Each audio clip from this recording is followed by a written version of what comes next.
Hey, it's me, Molten, talking to you in the flesh. I know.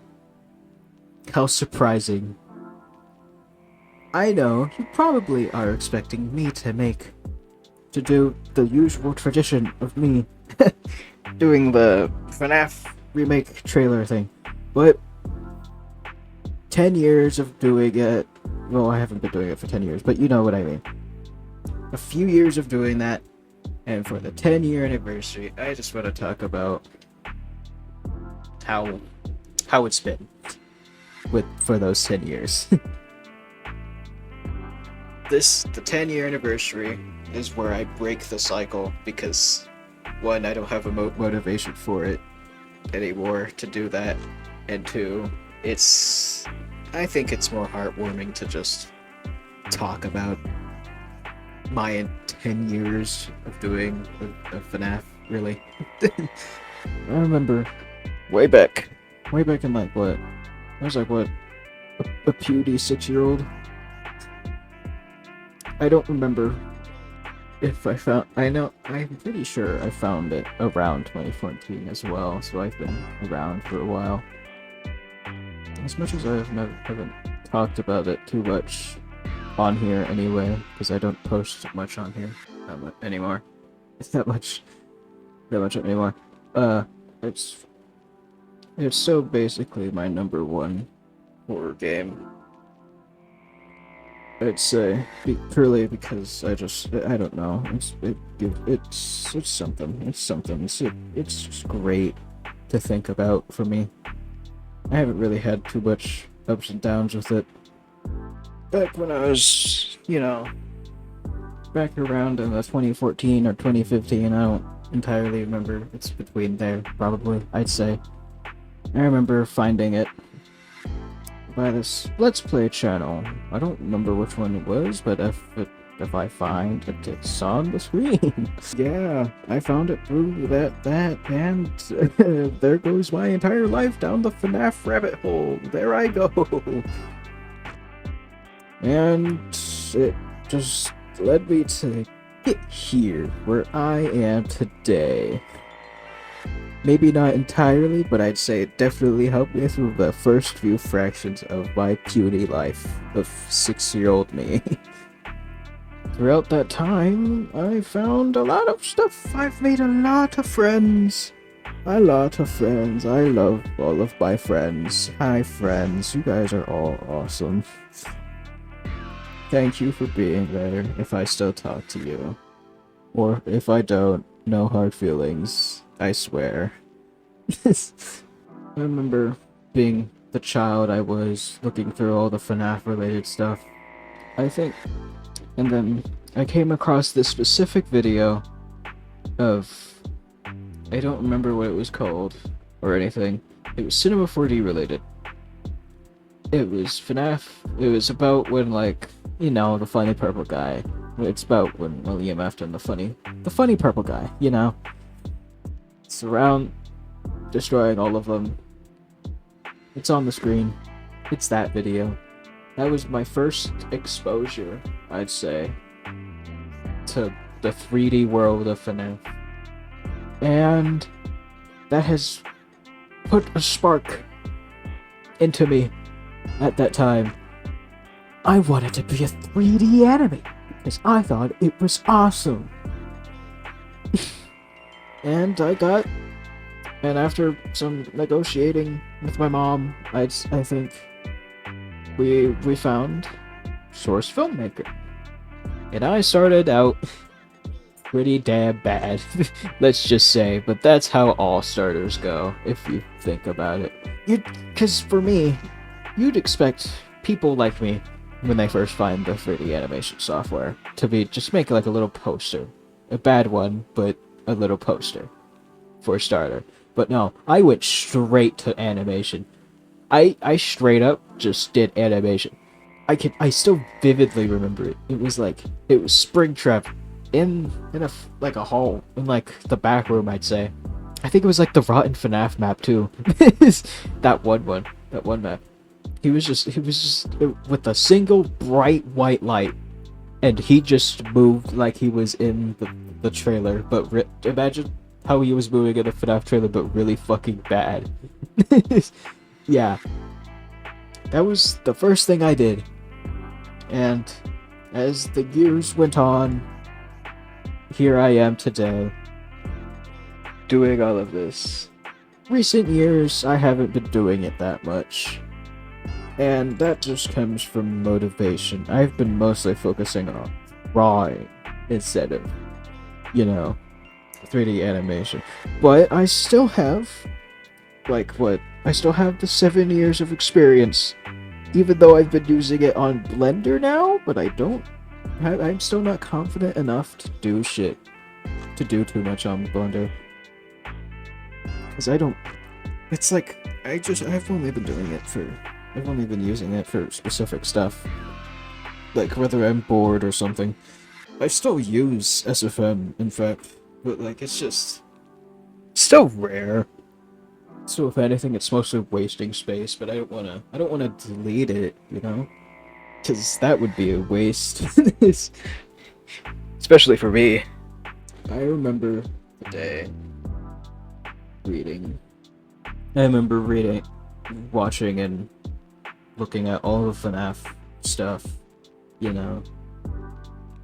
all the teasers that were coming out.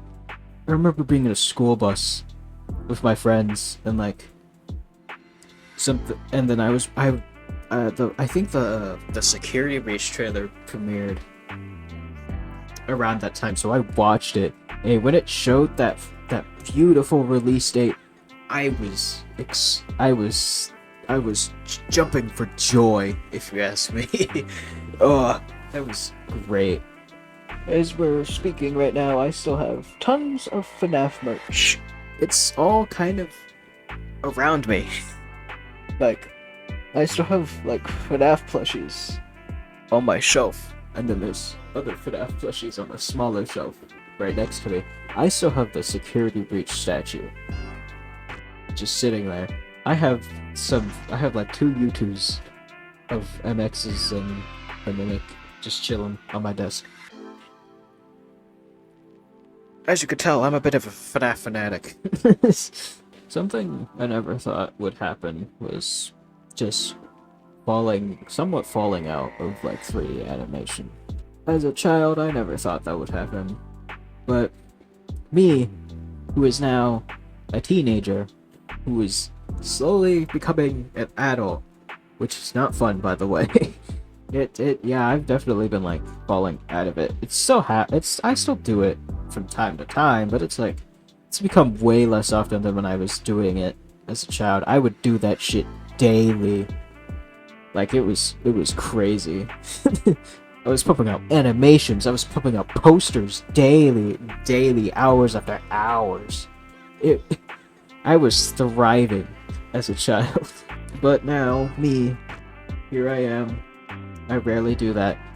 And now I focus on drawing. I draw them now, and I'd say I'm doing a pretty damn good job at it. As the years come and go, I get older, and I'm sure eventually I'll probably fall out of this franchise. Maybe one day, maybe never. Who knows? I just know that I'm still gonna be here. I'm gonna be here as long as I can in this community. Maybe not the community, because let's be real, that shit's like, that's fucked. But I'm still gonna be like, I'm lurking. I'm just lurking, really. I remember as a child, I would be playing FNAF on my tablet. Like, I was just gaming. I remember like beating the entire game, like, I'd say like 3 times now, 4 times. One of those times were just on my tablet, I think. And then as a kid, And then I beat it twice on my phone. And then I beat it again pretty recently. Not that recently, I'd say like probably like a year or 2 ago now. It's on my PC. Because, I've replayed the entire game about 4 times, yeah. But I remember playing it. as like when I was first playing it, I remember Bonnie jump scaring me, and then and then I slid that I threw that shit under the fucking couch, man. I had to like get it back, but that was crazy. And I remember me and my family were gonna go somewhere too, and I was playing FNAF, and as we were gonna leave, I get the rare Bonnie screen, you know, when you like start up the game or whatever. I got that, and it scared the fuck out of me. Then I like threw it on the bed and just walked out with my parents. It was oh it's great. I remember because I never owned the full versions of FNAF on like my mobile devices. I still don't, because I just have it on my computer now, so I don't really see a need to. But I remember playing the demo version of FNAF 3 at like I think Denny's, and then I got the rare the crumpled Freddy Easter egg. I was psyched about that. I don't know why.